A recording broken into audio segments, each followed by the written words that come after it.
plus au sud, en Camargue.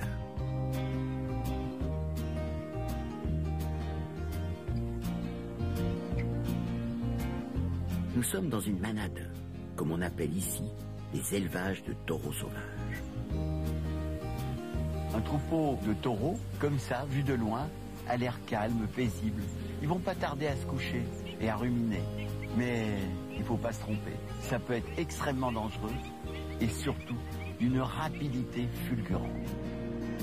Pour les approcher, sans risquer de les effrayer ou de se faire foncer dessus, un seul moyen. Le pick-up de Patrick, l'éleveur. Ici, on dit un gardien.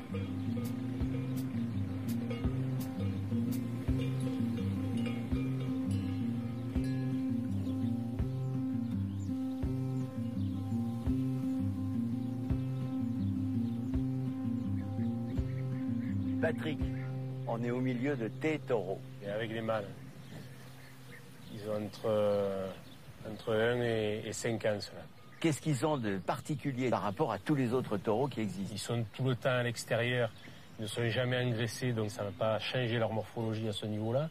Ils sont comme ils sont arrivés à la préhistoire d'Asie, avec le cheval. Il y en a qui sont arrêtés en Italie, la Camargue, l'Espagne et le Portugal, dans les régions marécageuses où il n'y avait pas beaucoup d'hommes.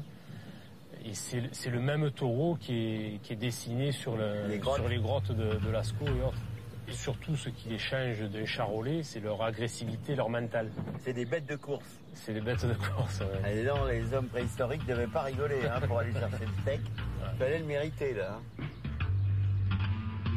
Et oui, c'est bien les aurochs sauvages que nos ancêtres chassaient pour se nourrir au péril de leur vie. C'est probablement en capturant un jeune au moins 8000 ans avant notre ère que les premiers éleveurs ont commencé à les domestiquer et à s'assurer ainsi une réserve de nourriture disponible en permanence. L'homme a ensuite façonné toutes les races de vaches que l'on connaît dans le monde. Notamment les camarguaises, la souche la plus proche de cet ancêtre commun aujourd'hui disparu. Le seul moyen de les approcher véritablement, c'est comme nous le faisons là en voiture, ou alors d'être à cheval. Il n'y a pas un autre moyen de le faire. Parce que ça leur arrive quand même entre eux d'avoir des petites explications. Tous les soirs ils se battent. Tous les soirs. C'est comme un dortoir de jeunes. La nuit ça se frite un peu. La vie en plein air donne à leur viande un goût de gibier très caractéristique. Mais ce n'est pas seulement pour la boucherie qu'ils sont élevés. Patrick cultive surtout leur caractère sauvage parce qu'il est précieux lors des courses camarguaises auxquelles concourent ces bêtes, comme le jeune taureau Covadis qui fait ses premiers pas dans les arènes de Tarascon. Attraper les cocardes entre les cornes des animaux, c'est le but de cette tradition régionale, sans mise à mort.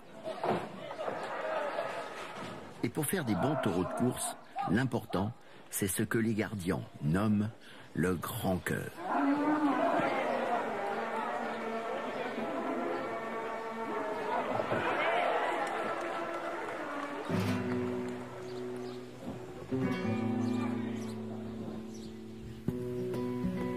Vous avez vu ce dynamisme, cette vivacité? Vous vous imaginez, vous, capturer un petit veau au milieu du troupeau?